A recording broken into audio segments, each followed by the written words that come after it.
अभी हम जहाँ पर उपस्थित हैं ये गोगरी का न्यू मॉडर्न स्कूल है, जहाँ हम यहाँ के प्रिंसिपल से बात करना चाहते हैं और बात के क्रम में हमें जानना चाहेंगे कि स्कूल के बारे में, कि किस तरह से स्कूल का बनना हुआ और कैसे ये आगे बढ़े और यहाँ के जो लोग, यहाँ पर जो बच्चे हैं वो उनको किस तरह की शिक्षा दी जाती है और ये शिक्षा आने वाले समय में फ्यूचर में किस तरह उपयोगी होगा, उसको कैसे उपयोग में ला सकते हैं, इसके बारे में जानना चाहिए। सर, आपका बहुत बहुत स्वागत है हमारे चैनल में।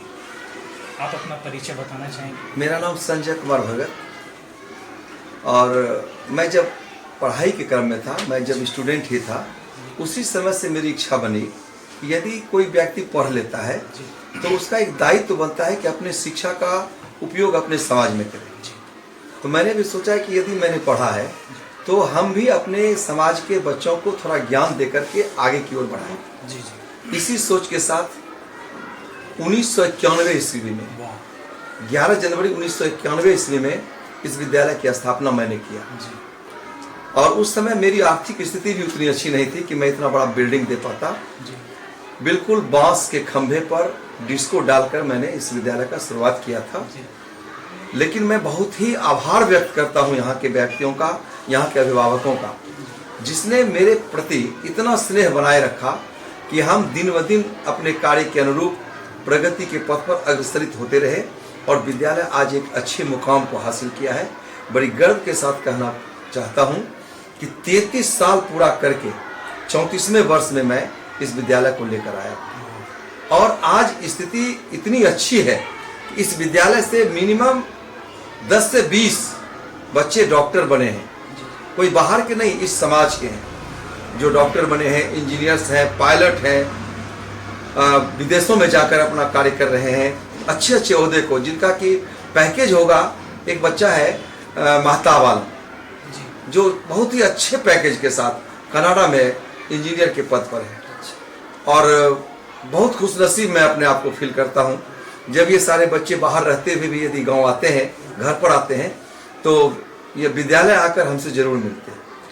सर, हम जानना चाह रहे हैं कि 1991 के बाद और अभी के सिचुएशन में जो बच्चे का एक मॉडिफिकेशन देख रहे हैं, जो चेंज है वो किस तरह का, और ये आप जब जुड़ते हैं बच्चों के साथ तो कैसा लगता है?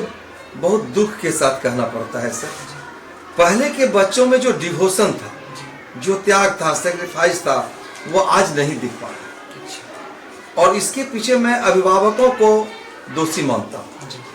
इसलिए मानता हूँ कि आज के अभिभावक बच्चों के प्रति लापरवाह है। उनकी सोच रहती है कि मेरे बच्चे अच्छे बने, लेकिन करने के लिए यदि उसको कुछ कहा जाए तो वह नहीं करता। इसके लिए जो कुछ चीज़ें ऐसी हो जो बच्चे रिस्पॉन्सिबल बने, ऐसा कुछ आपके मन में आता है? बिल्कुल ऐसा टिप्स है। एडवाइस देना चाहेंगे? बिल्कुल देना चाहेंगे।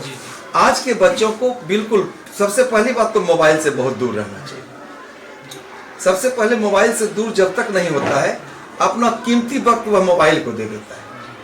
और मोबाइल एक ऐसा चीज है जिसमें अच्छा चीज भी है और खराब चीज भी। अब उसमें गाना सुनना है तो उसमें बच्चे हमेशा, चाहे बच्चा हो या बड़ा हो, आप देखेंगे कि बुरे कर्म की तरफ, यानी खराबी की तरफ बहुत तेजी से लोग अग्रसरित हो जाते हैं और अच्छाई की तरफ जब बढ़ता है तो ढेर सारी परेशानियां आती हैं। तो टेक्नोलॉजी के माध्यम से कुछ बैड मैनर आए हैं, जो mobile phone, social media, Facebook, इस तरह की चीज़ें हैं जो बच्चे के ऊपर हावी है, जैसे ऑनलाइन गेम है। तो इस तरह की चीज़ें हैं जो बच्चे को अभी गलत डायरेक्शन में भी लेके जा रहा है। तो सर, क्या वो जो सिचुएशन था, वो सिचुएशन ज़्यादा डिसिप्लिन मेंटेन था? बिल्कुल डिसिप्लिन मेंटेन था। अच्छा। बहुत बच्चे अनुशासित हुआ करते थे।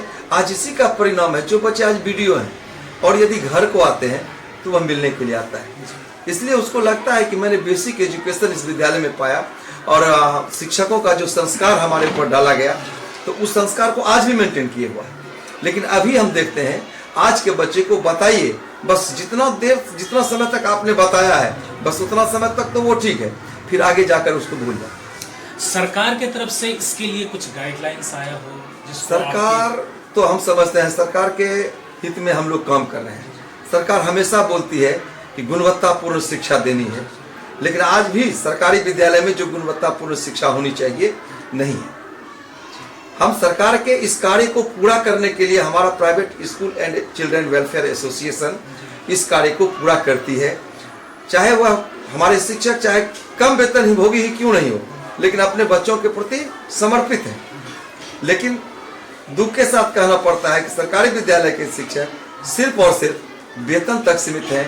स्कूल समय के बाद वह कोई देख रेख नहीं कर पाते। मैं सभी को नहीं कहना चाहता हूँ, सभी शिक्षक वैसे नहीं है, लेकिन कुछ ऐसे शिक्षक हैं। लेकिन प्राइवेट जो बहाली हुई है सर, वो तो कह रहे हैं कि अपने आप में कि हम बहुत ज्यादा प्रोडक्टिव है और प्रोडक्टिव वर्क भी करवाते हैं। बिल्कुल सही बात है सर।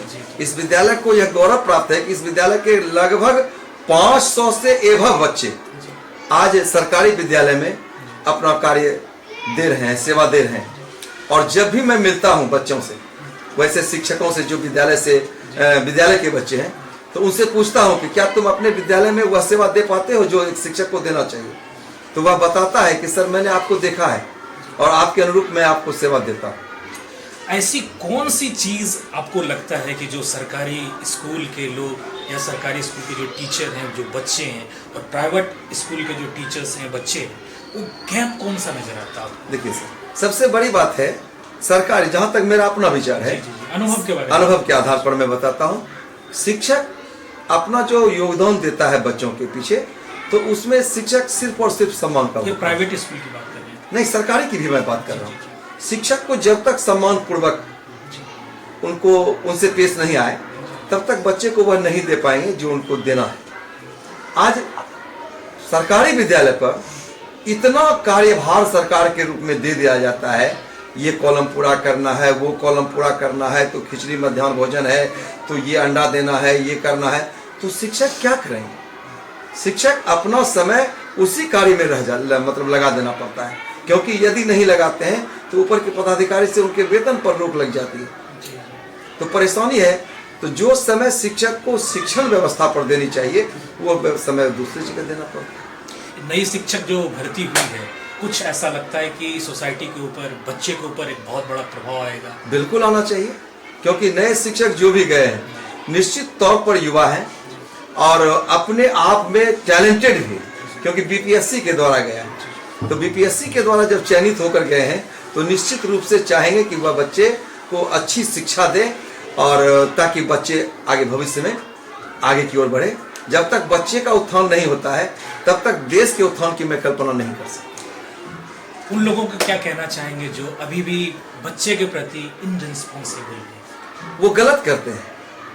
मैं तो ये सोचता हूँ कि जब तक आप दूसरे के बच्चे को अपना बच्चा समझकर नहीं पढ़ाएंगे, तब तक आपके खुद का बच्चा भी नहीं पढ़ पाएगा। चलिए, बहुत बहुत धन्यवाद इनका। फिर मिलेंगे हम। धन्यवाद।